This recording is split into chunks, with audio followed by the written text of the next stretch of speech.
Alright, so all of you have decided to join me on this adventure, going through this 1,100 page text called Capital Volume 1. Now, Capital Volume 1 is considered to be Marx's magnum opus. It's considered to be one of the most fundamental texts of modern sociology, economics, and political philosophy. It's such an enormous text, and a lot of what is in here is very specific to Marx's time. So I'm going to try to be skipping those parts. For example, there's a chapter on the working day, which is very important, but a lot of it has to do with feudal history, which is just kind of irrelevant. So if everyone has the Penguin Classics edition that I believe Daniel posted, we can start with chapter one. There's an introduction. It's about 80 pages by Ernest Mandel, who was a Trotskyite economist, but I'm going to be skipping it because it's too long. So if everyone has the PDF, and by the way, if you want to say something, you can always type in reading room text. That's just where I'll be answering any text questions. Alright, so let's start out. If everyone has it, we're starting out with part one, commodities and money. Chapter one is a pain in the ass because it's very large and it has a lot of abstract, dry algebraic theory, especially towards the end. But chapter one is one of the most important chapters in the book. So yeah, we'll just get started here. So if everyone's at chapter one, the commodity, the subtext is the two factors of the commodity: use value and value. So we'll just start off with the very first paragraph. The wealth of societies in which the capitalist mode of production prevails appears as an immense collection of commodities. The individual commodity appears its elementary form, and our investigation therefore begins with the analysis of the commodity. So capitalism is an immense collection of commodities. Everything in capitalism really revolves around the commodity. So in the second paragraph, the commodity is an external object, a thing which through its qualities satisfies human needs. So if you've ever heard the mud pie argument where someone says, well, why can't you just make a mud pie and, sell that for value? Well, that's because it doesn't satisfy a human need. The next part, the nature of these needs, whether they arrive from the stomach or the imagination, makes no difference. So Marx wasn't a psychologist. He didn't really care where these needs came from. Well, actually, he didn't notice it, but he just wrote here that there are human needs that need to be satisfied in the abstract. And then it goes on, nor does it matter how the thing satisfies the man's needs, whether directly as a means of sustenance, then object of consumption, or as a means of production. So both a means of sustenance, so for example, a fruit that you consume is considered to be a commodity that meets a need, and then means of productions are also commodities in capitalism. And then the first sentence in the third paragraph, every useful thing, for example, iron, paper, etc., may be looked at from two points of view of quality and quantity. So the quality of an object is going to be considered its use value, or the physical aspect of the commodity. And how you get to, if you go down to 126, the paragraph that says the usefulness of a thing. Bro, your mic's on.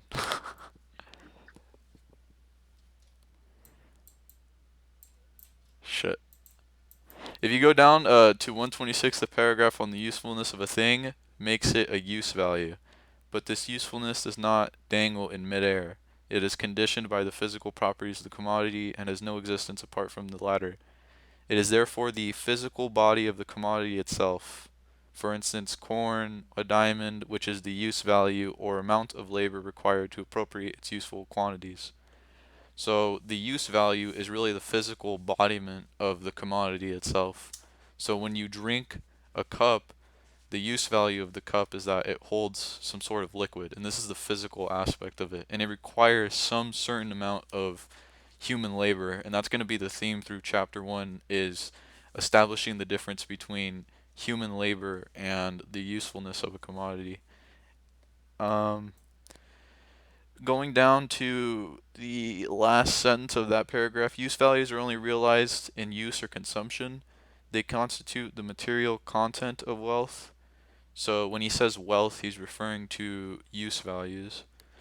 Whether its social form may be in the form of society to be considered here, they are also the material bearers of exchange value.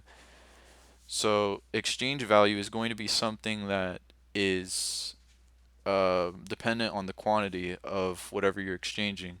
So we have cups as a use value, but we also have to have exchange value. So 3 cups, 2 cups, and what is going to allow two objects of different qualities to exchange is going to be human labor. So going on to the second paragraph, exchange value appears first as a quantitative relation, the proportion in which use values of one kind are exchanged for another kind. This relation changes constantly with time and place.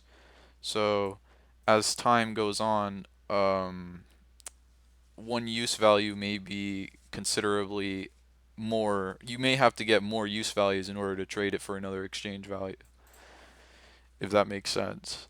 So, hence, exchange value appears to be something accidental and purely relative, and consequently an intrinsic value, that is, an exchange value that is inseparably connected within the commodity inherent to it, seems a contradiction in terms.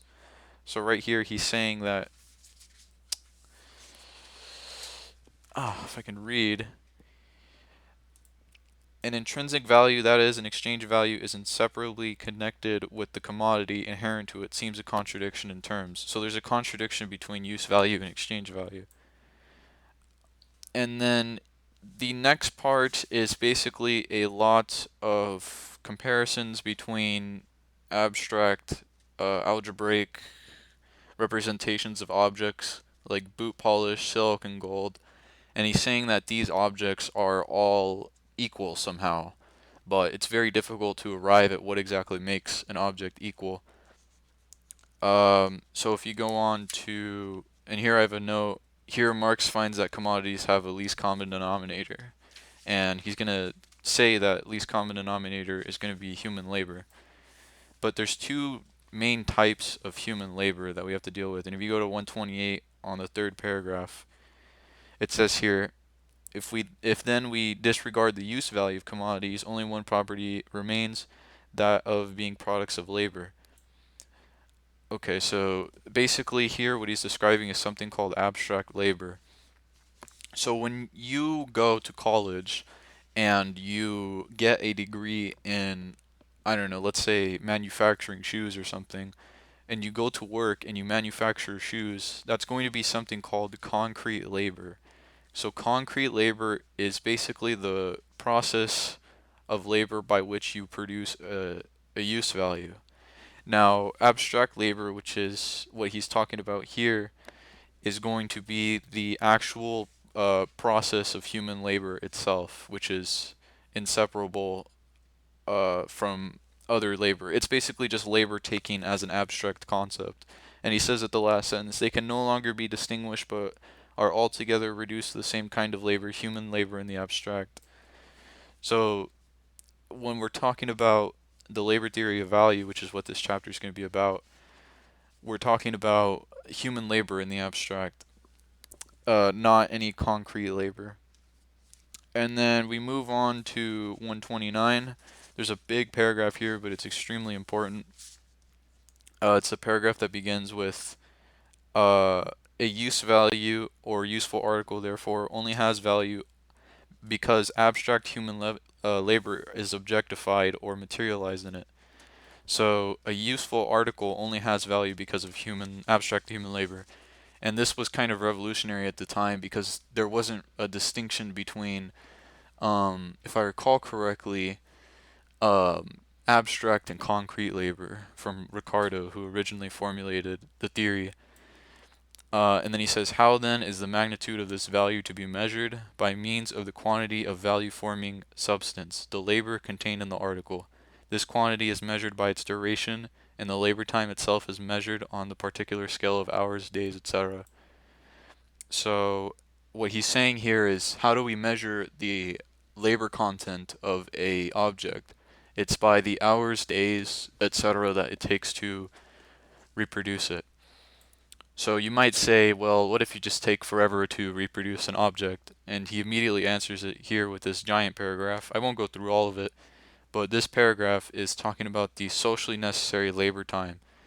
And if you go down to the sentence closer to the end of the paragraph, it says socially necessary labor time is a labor time required to produce any use value under the conditions of production normal for a society and with the average degree of skill and intensity of labor prevalent in that society.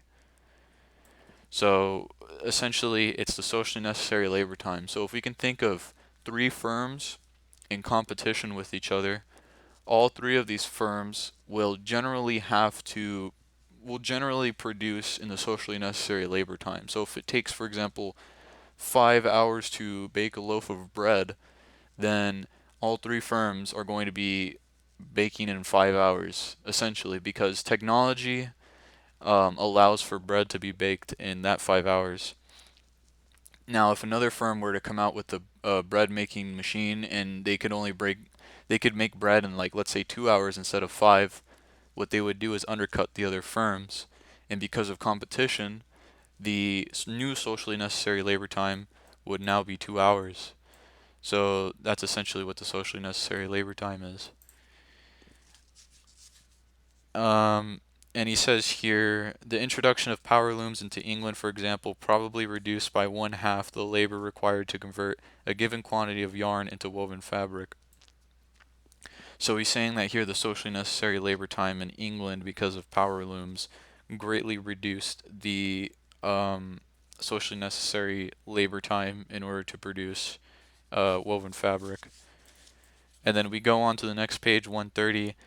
And it says here, this very important sentence, the value of a commodity is related to the value of any other commodity as the labor time necessary for the production of the one is related to the labor time necessary for the production of the other.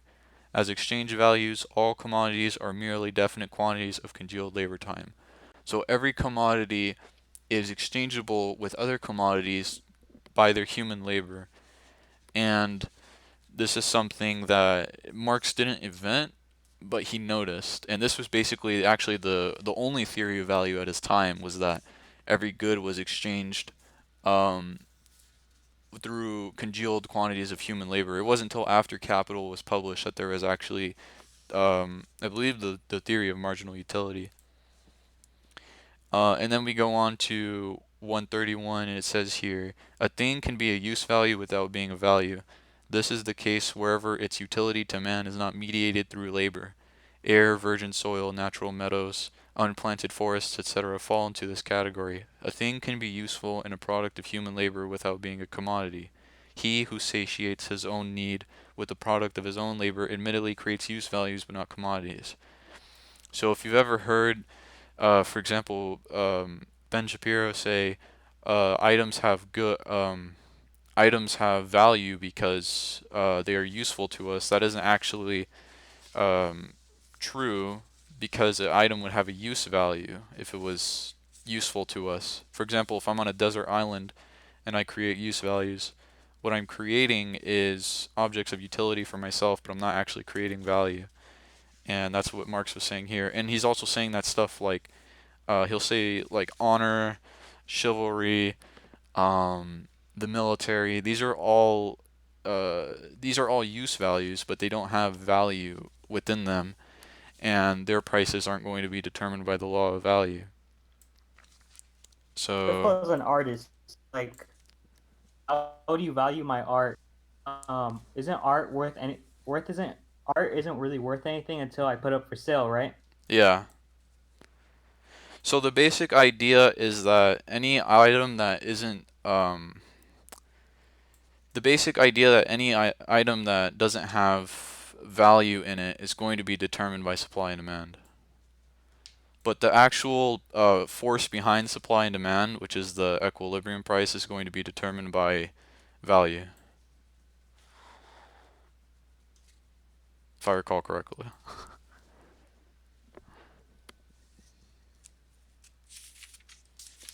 Oh, okay, okay. I kind of understand. Yeah, Um, Comradical is typing something.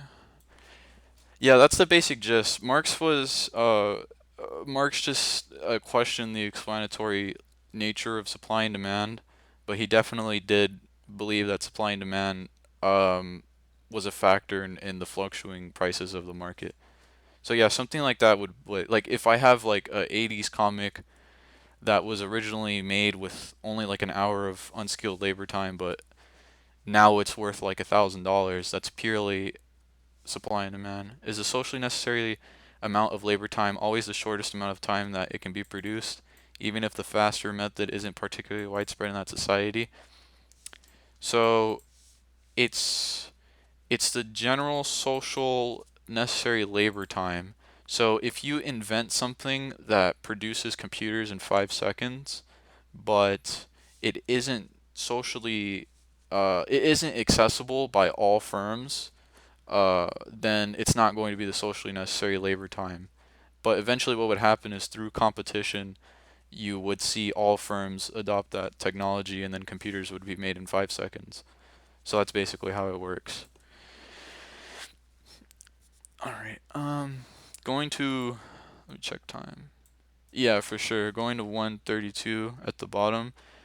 The totality of heterogeneous use values or physical commodities reflects a totality of similarly heterogeneous forms of useful labor, which differ in order, genus, species, and variety. In short, a social division of labor. This division of labor is a necessary condition for commodity production, although the converse does not hold. Commodity production is not necessary for the social division of labor. Labor is socially divided in the primitive Indian community, although the products do not become commodities there. Or take an example nearer to home, labor is systematically divided by every factory, but the workers do not bring about this division by exchanging their individual products. So what Marx is saying in this paragraph is you need the division of labor to have capitalism, but the division of labor is not inherently capitalism. So you can have a division of labor. Well, you actually would have a division of labor in communism. So that's just basically what Marx is saying there. Um, and then going on after that to 135, we get simple labor versus complex labor. And oh, go to 134 at the very bottom. If we leave aside the determinate quality of productive activity, and therefore the useful character of labor, what remains is its quality, being an expenditure of human labor power. Tailoring and weaving, although they are qualitatively different productive activities, are both a productive expenditure of human brains, muscles, hands, nerves, etc., and in this sense both labor. They are merely two different forms of the expenditure of human labor power. So, no matter what the field, even if you're an intellectual who teaches people or if you're a manual labor, it's still in the abstract um, simply human labor that determines value. And then at the top of 135 it says, but the value of a commodity represents human labor pure and simple, the expenditure of labor in general. As just as in civil society, a general or a banker plays a great part, but man as such a very mean part. So here too the same is true of human labor. It's the expenditure of simple labor power, that is, of the labor power possessed in its bodily organism by every ordinary man on the average, without being developed in any special way, simple average labor. So what Marx believes is that all labor can actually be boiled down into what's called simple labor, which is just what is inherent in every human being.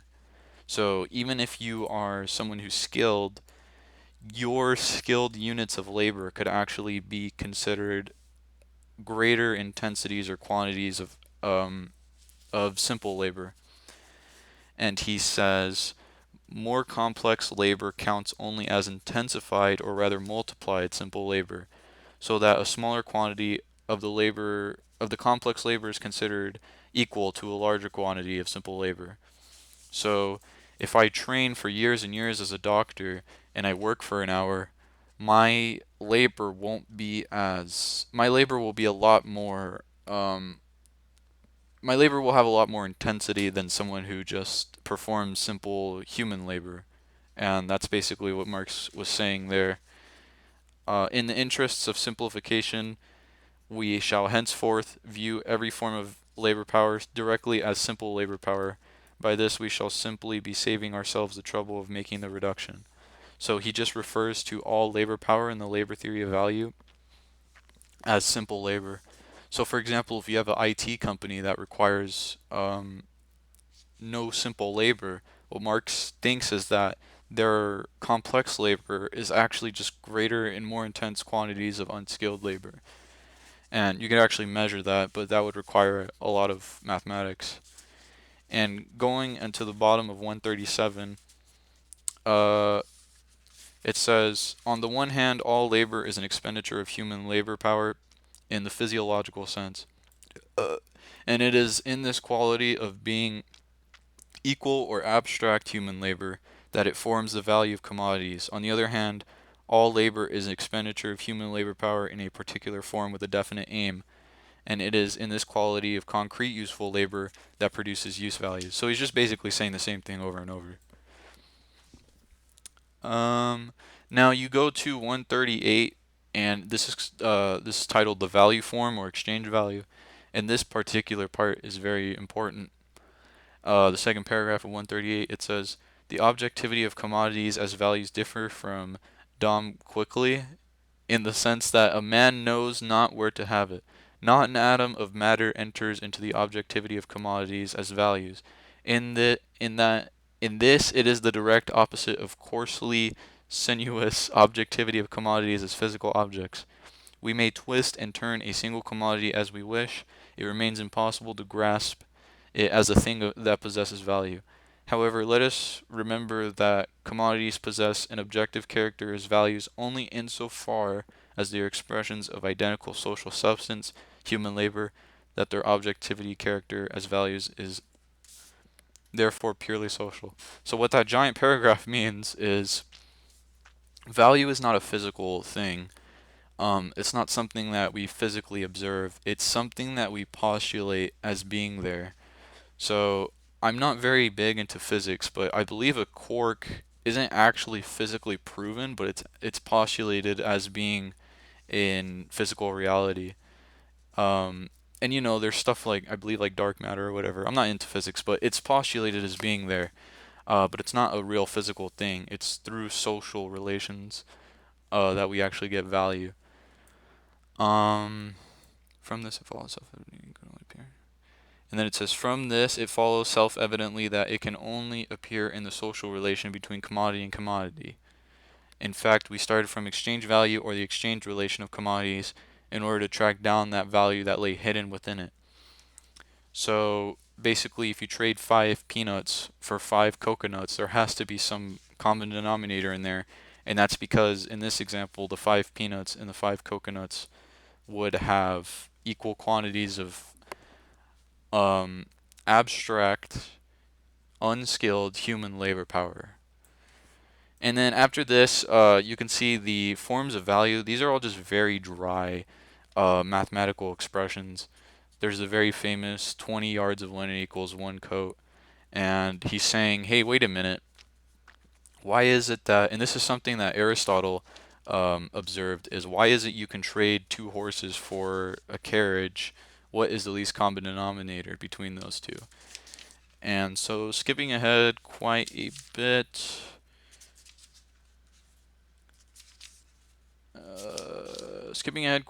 to 151.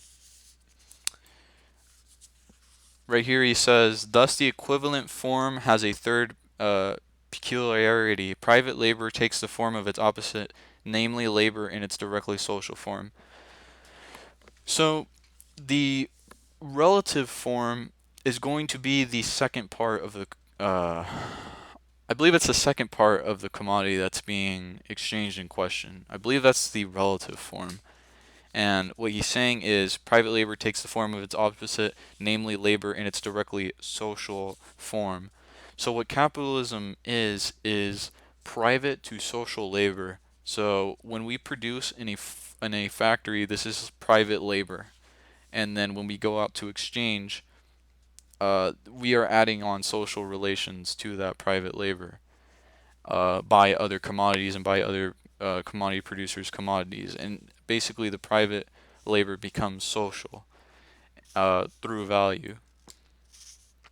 And he says the two peculiarities of the equivalent form we have just developed will become still clearer if we go back to the great investigator who was the first to analyze the value form, like so many other forms of thought, society, and nature. I mean Aristotle. So Aristotle was the first to, as you can see, say 5 beds equals 1 house. And he was wondering, why is it that 5 beds equals 1 house? Now the thing is back in his time, the explanation that you can get from like David Harvey is that there was slavery, so they couldn't have a labor theory of value because they couldn't investigate the labor times of the slaves. It was essentially the working theory. And he says 5 beds equals a certain amount of money. So the idea that's going to happen is um, commodities that have a certain amount of human labor are going to start representing other commodities that have a certain amount, but they're not going to be commodities that have a use value for consumption. So you're not going to be bartering off your horse for your carriage. You're going to start bartering or trading your horse for some amount of gold. And then that gold is going to originally have this equivalent amount of value in it. It's going to be, it took me 10 hours to mine this gold and it took you 10 hours to get that horse, so we're going to exchange for equivalence. Now, obviously, today we don't trade with um, we don't trade with gold coins, and in fact, back then, what ended up happening is the gold coins would wear and they would lose weight. So what you would think is I'm trading 5 ounces of gold for something, but you were actually trading 3 or 4 ounces, but they just let it slide. And that's where something called token money came from. So what we have today is not equal exchange. We have what's called token money. And token money is simply a representation of the actual value that exists, but it's not really an equivalent exchange. Let me get back to where I was. Okay, go to 157 now. At the bottom of oh shit, never mind. This is before actually.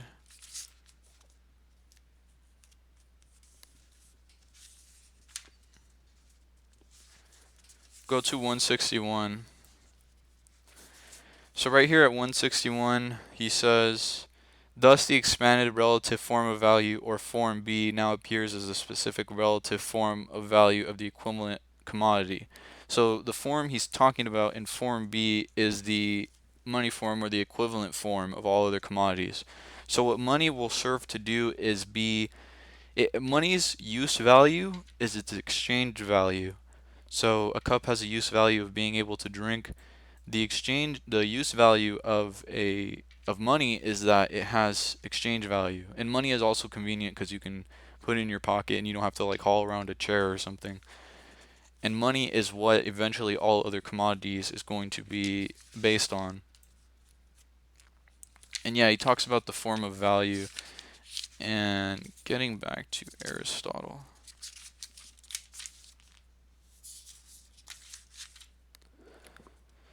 Okay, go to one. Shit. Go to 182 now. In 182, he talks about primitive society. So basically, in primitive society, exchange value or exchange was random. So what would happen is in primitive society, before farming happened and before conquest, exchange value and exchange was random. So if I go out and I have to get 1 boar to feed my family, but I end up getting 2 boar, that wasn't intentional. I didn't mean to create a surplus to exchange, but it was completely accidental. And eventually, what happens is that original like principle of what you needed to survive, that sustenance that you needed to survive, eventually in capitalism becomes the actual commodity itself, not just a surplus of what you have.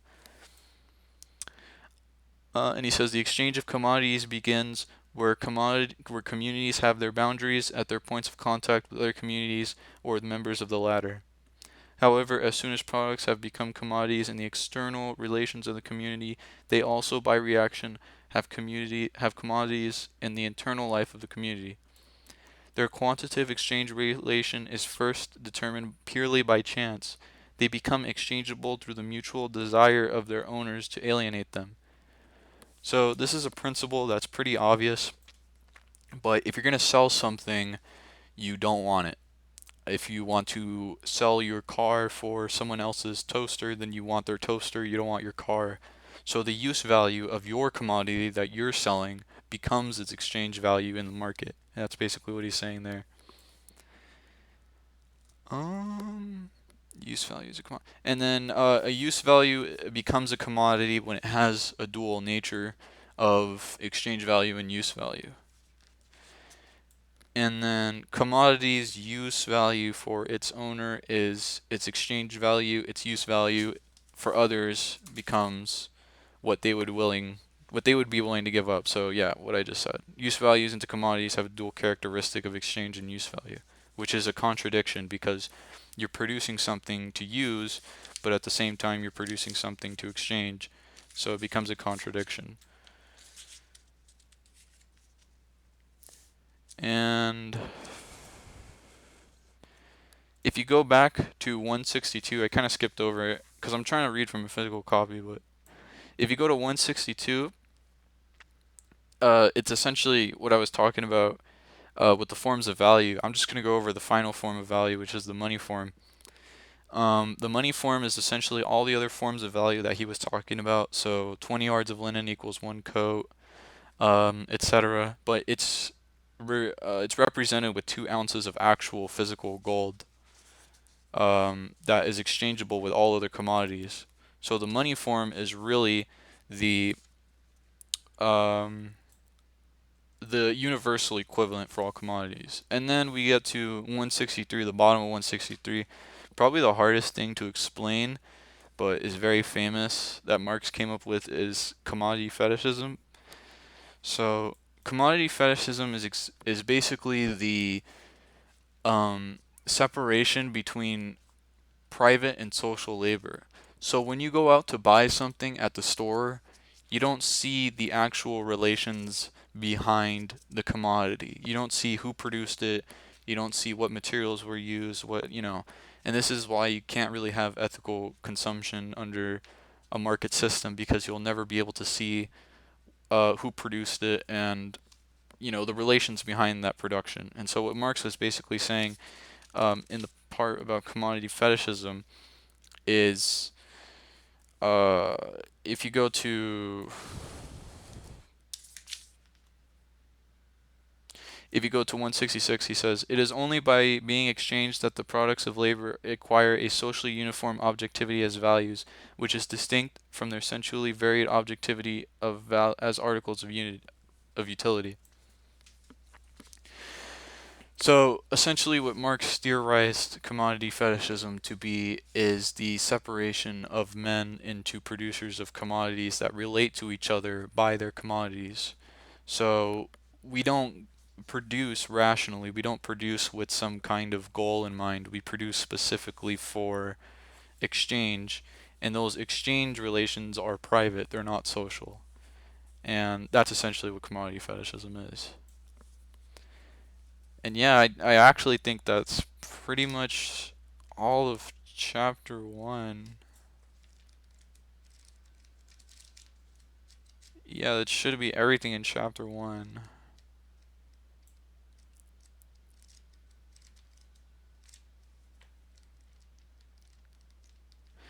Yeah, I don't think I missed. Oh. Okay, very importantly, at the very end of chapter 1. Oh no, that's actually not chapter 1.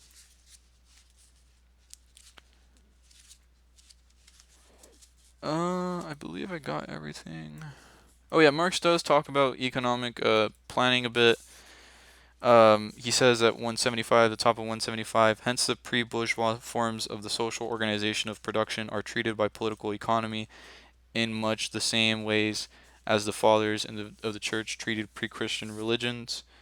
Um, these formulas which bear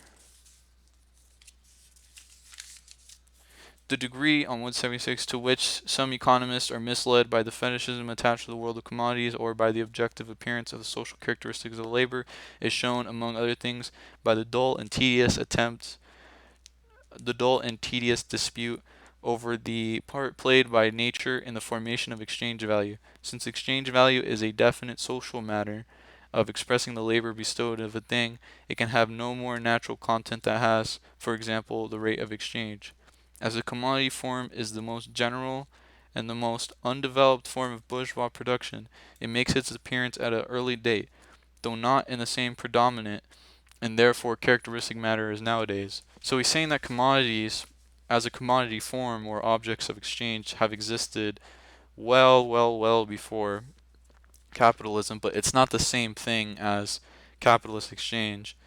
I don't know if you've ever heard the leftcom argument about commodity production or just having commodities in general, but Marx even said himself that depending on what economic system you're in, um, commodities can be different. They're a very universal thing, and the commodity form will probably never go away. Um, and then it goes down to where did the illusions of the monetary system come from? The adherents of the monetary system do not see gold or silver as representing money as a social relation of production, but in the form of natural objects with particular social properties. In what of modern political economy, which looks down so disdainfully on the monetary system, does not its fetishism become quite palpable when it deals with capital? How long is it since the disappearance of the physiocratic illusion that the ground rent grows out of the soil, not out of society? So here Marx is essentially saying that money, ground rent, um, and commodities as objects of existence exist as social relations and not money doesn't exist as some kind of endowed object of value. It has value because of human labor. Um, and here he says at 177, value, that is exchange value, is a property of things, riches, that is use values. Value in this sense necessarily implies exchanges. Riches do not. Riches, use value, are the attribute of man. Value is the attribute of commodities. A man or a commodity is rich. A pearl or a diamond is valuable. A pearl or a diamond is valuable as a pearl or diamond. And the last thing that I'm going to try to control F4 and find it. I believe it's in chapter 1, but a lot of he basically personifies several animals and machines, like the horse and the factory machine, and he basically personifies them. And what they say is, do we not produce value because we work? And the idea is no. Horses are only really capable of doing one thing, and that's carrying stuff. They can't suddenly, they don't have a simple labor ability like humans do. Like humans can generally switch from job to job, but a machine or a horse can't. So just to summarize, the labor theory of value is about the average quantities of socially necessary, unskilled labor time that it takes to reproduce a freely reproducible good in that time and place. And that's what will determine the value. And yeah, that's I think that's it for chapter 1 really. You did really great today, I think. Yeah, I kind of fucked up a bit cuz I went too far ahead, but I do have one question though. yeah, what's up, So Ollie? you have economists like Mises or however the fuck you pronounce his name, who say shit like Yeah, Mises, I think. that it's he says it's subjective and that's why he refutes it, but if you could give like a quick, concise refutation of that idea, what would you say? So that idea really ties into the idea that supply and demand inherently debunks value theory, which is not true. Essentially, what he'll say is if you're on a desert island and you value a good at a certain rate, then that's what its value is. But he's failing to, number one, see the definition that Marx is using of value, and he's also failing to see that value is something inherently different from exchange value or what you're willing to pay for something. So yeah, there's never really been like a real actual debunking of the labor theory of value. It's been, supply and demand is part of the labor theory of value. Supply and demand basically is explained by the labor theory of value. Like the supply Yeah, and demand is and derivation from it. Yeah, what's that up? that kind of links into. I remember I was watching one of your videos yesterday on this, and you said that supply and demand doesn't determine everything, obviously, because I think the example you used was like a burger and a diamond. You said obviously diamonds are far more valuable because there's just a lot less of them. There's less supply than Yeah. burgers, right? Do you remember that? Yeah, it's something called the water diamond paradox. And basically what it Yeah. is And then is you said that if there was an equal supply and demand, diamonds would still be more valuable. But I don't. Could you elaborate on that?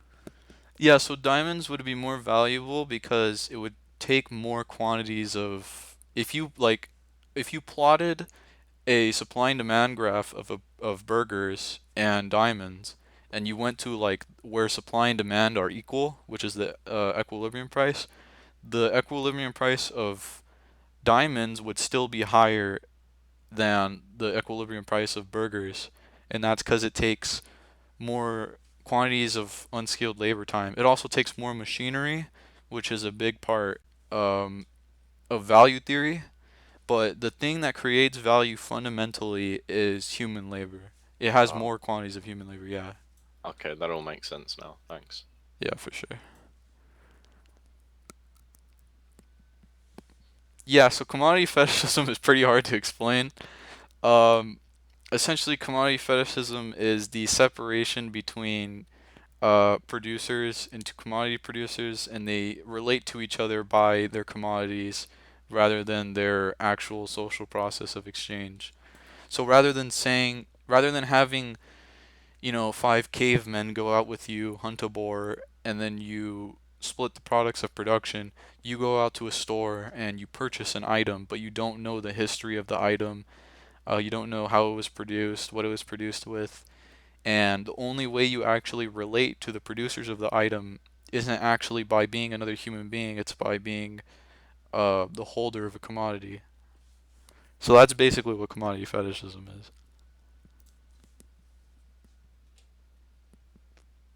Alright, anyone else got anything? Alright, if nobody else has anything, then I don't know, I think I did pretty good. Thank you all for coming. We got a little bit more people than I expected, so that's cool.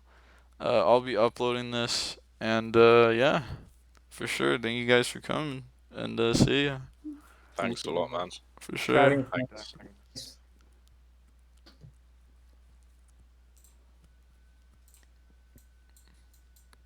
Of course, I fuck up at the end and show all the music I'm listening to.